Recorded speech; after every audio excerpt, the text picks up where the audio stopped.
Thank you for watching Deeply Disgusted.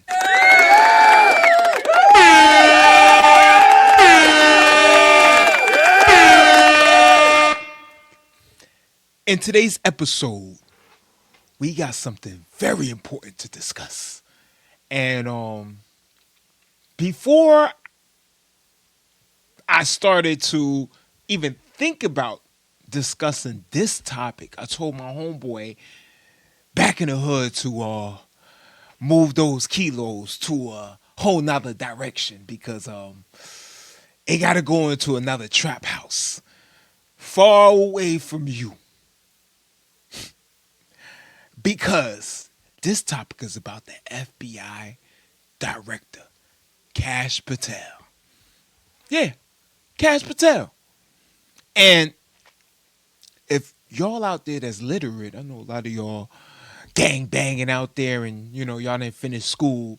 So maybe y'all can read down below. It says he used a private jet to take a woman out on a date. I couldn't believe it until I seen it. But to be fair, because we don't spit any fake news over here.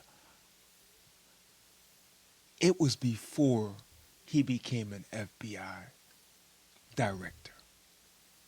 Let's see what he has to say about this.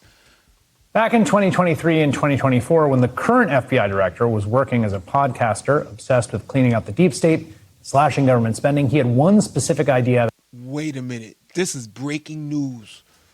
This is breaking news. This guy was a podcaster? Nah, yo. I don't want nobody securing my safety. And you was doing podcasting? Like you was potting? Were you potting? About how to do it. Chris Wray doesn't need a government-funded G5 jet to go to vacation. Maybe we ground that plane. $15,000 every time it takes off. Just a thought. Go take their money. Chris Wray doesn't need a private jet. We're not the guys running around on private jets. And somebody maybe in Congress should ask for how many flights on a private jet Director Comey took, or my predecessor Director Wray took, and how many personal trips they took. He's definitely a snitch. He's definitely our FBI director's a snitch. That's the type of FBI director I like.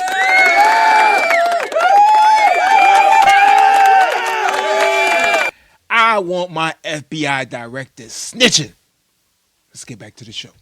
Don't knock it until you try it. That's what I say about private jets. The use of government jets for personal travel by former FBI director was sort of an obsession of Patel's for years. In 2023, Patel called former director Chris Wray a, quote, government gangster for his jet usage, which is why it was surprising to see Patel repost this photo on Sunday of him in his FBI-branded hoodie out on a date with his country singer girlfriend, Alexis Wilkins. Now, Wilkins was performing at a Penn State sporting event on Saturday. And if you're wondering how KASH Patel got there to support her, well, public flight. Ooh, KASH Patel living life. KASH Patel living life. He was dating a country singer, a star. Who was y'all dating? Keisha from down the block with 8 kids. And she talking about why you don't take me on that date. He's dating a country star saying she don't look bad either. I mean, if I saw her sitting at the bar, I'd holler at her. Logs show he took a taxpayer-funded government jet. Later that night, that same jet flew from Pennsylvania to Nashville, where Patel's girlfriend lives. Now, I should know, FBI directors are required by law to use government planes for security purposes. It's a point Patel raised in May when Senate Democrats last inquired about his jet usage. Oh, this is a great point. Do you know why I have to use a private jet? Because Congress made it mandatory. Okay. In April 5th, well, we didn't make it mandatory that you go to UFC games with Mel Gibson. Are you telling me I can't go home?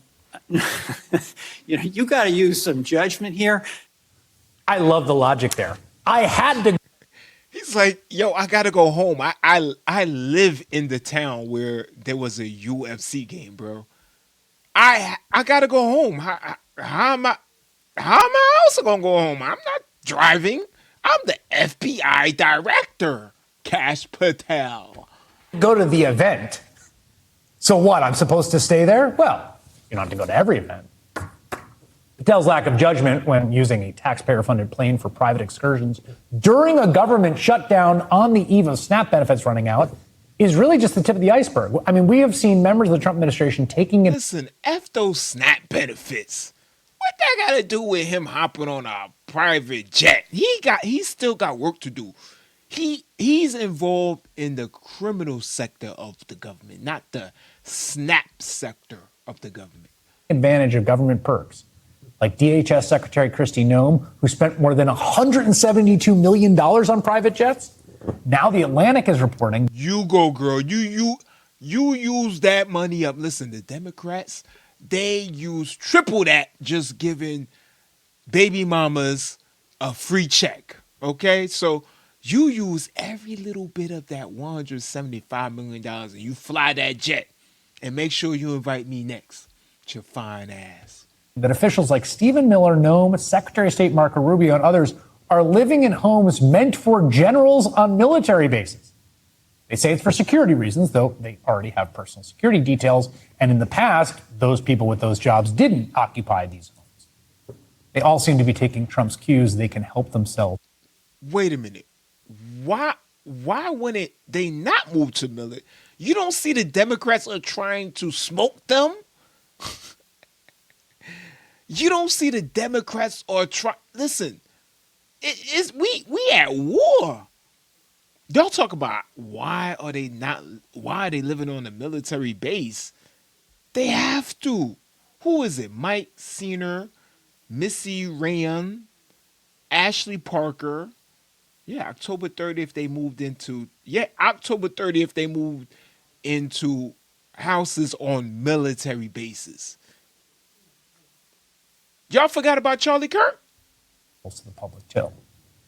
Charles Blow is a journalist and author of the Blow the Stack Substack. Michelle Goldberg is an opinion columnist at the New York Times, and they join me now. Ooh, brother, it must be cold in there, huh? It must be cold in there, huh? Huh? You got a turtleneck on. You look sharp, though. I'm not gonna lie. You do look sharp, but it's time to bring it down a little bit, okay? Charles, I'm struck that in the first term, Tom Price, who's their Secretary of HHS, was actually brought down for flying around on a private jet. That there's this sort of level of scandal that used to exist that feels like it no longer does. Yo, she has like the perfect wig on, right? Look at the white girl. Look at the white girl. She has like the perfect wig, right? Like she's like a cartoon character. She's like a cartoon. Yo, she looks like a cartoon character. Why do you think that is? Why have we found ourselves in this kind of golden age of corruption here?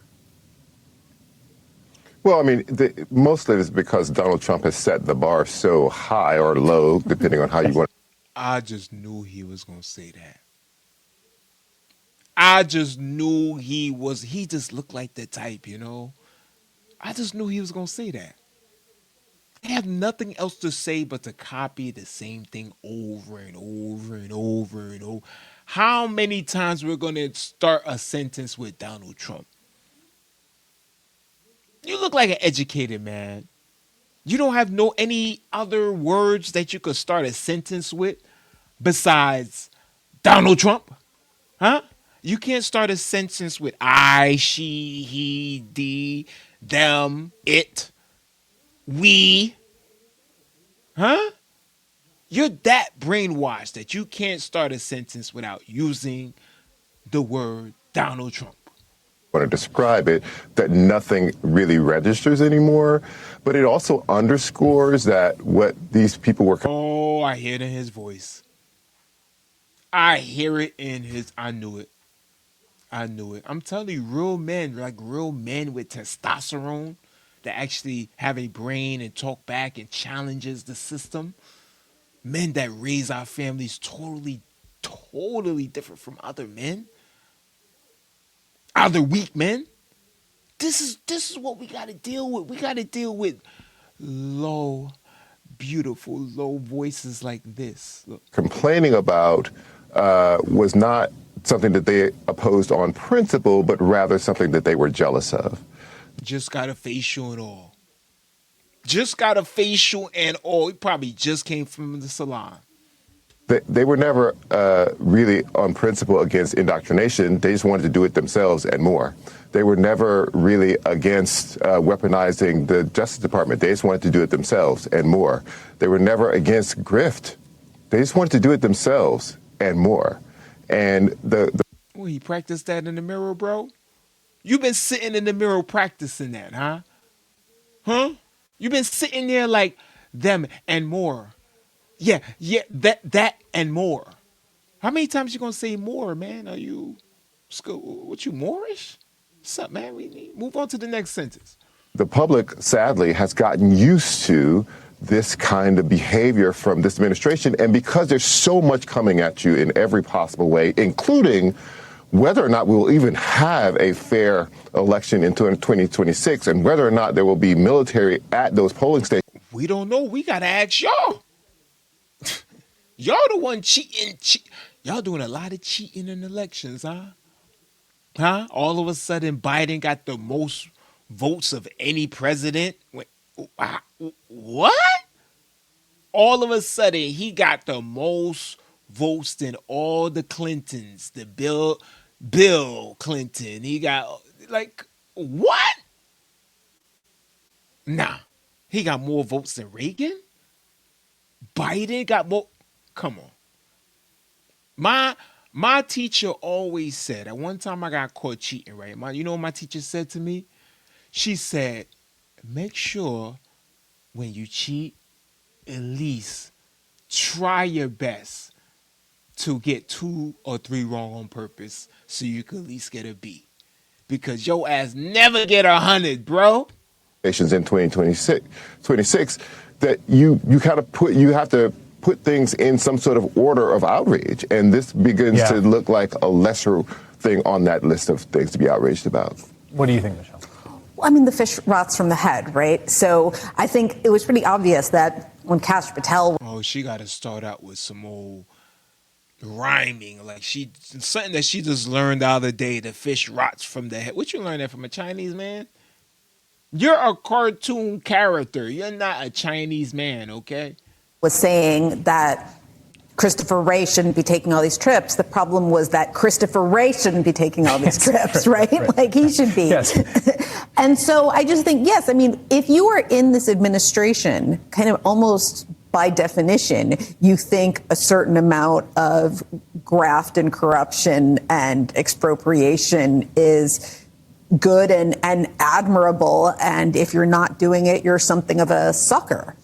And so, and I think this is something that you see again and again with Republicans. I mean, it's almost a cliche at this point to say. Yo, it's so funny that the things they talk about that Republicans do, they invented. The things that they talk about that the Republicans do, they do it the best. They do it so good, they got, I don't even know, maybe millions of people fooled thinking that they're on their side.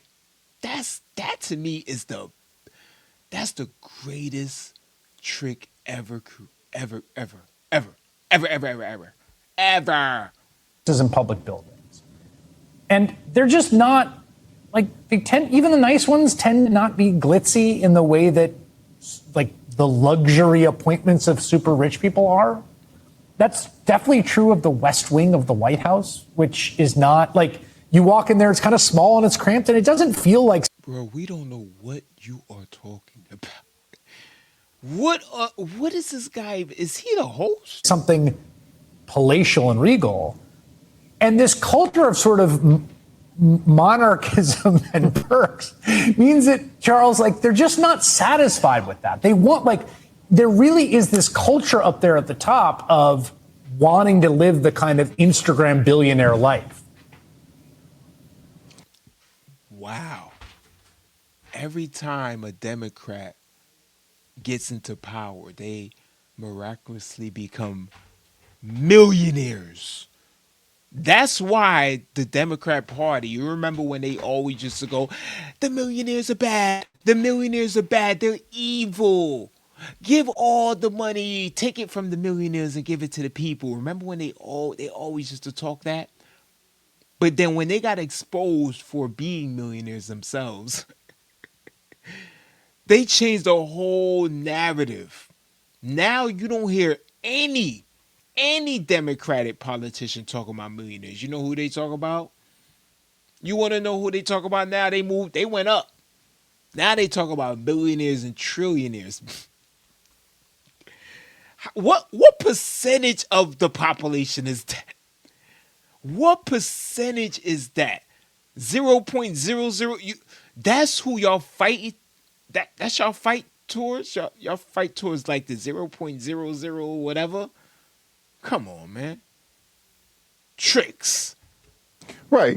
Well, both the plane Oh, here you go again. and the East Wing renovation or destruction, demolition, both of those things are supposed to be finished after Trump should be out of office. They could. Bro, what you got your nose done, bro? Did you get your nose done, bro? Huh? What you went there and say, you already got a black nose, but let me get a black nose. I want it extra wide. I want my nose so wide. You be like, yo, man, let me hop in, son. There's a lot of space in there. Speed it up and get it done earlier. But that also worries me because why are you doing it if you can't use it? The second thing, however, this is who they put on TV to represent us. This is what they put on TV to make us look so weak and our voice so soft and we're so emotional and we care about everything. No, we don't. A real man don't give a hell what the hell you talk about. Huh? Huh? Let me tell it. Let me tell it. I'm gonna tell you the truth. I'm gonna tell you the truth right here on Deeply Disgusted. You know what I mean? But that's all I gotta tell y'all, man, with this, man. Listen, man, let Kash Patel ride all the private jets he need to ride and take all the dates he need to go on. Because he's a hardworking man. He's Kash Patel. He used to be a podcaster. Now he's, doing his Patel things, You know how the Patels do. Thanks for watching. Like and subscribe. And I will see y'all on the next one.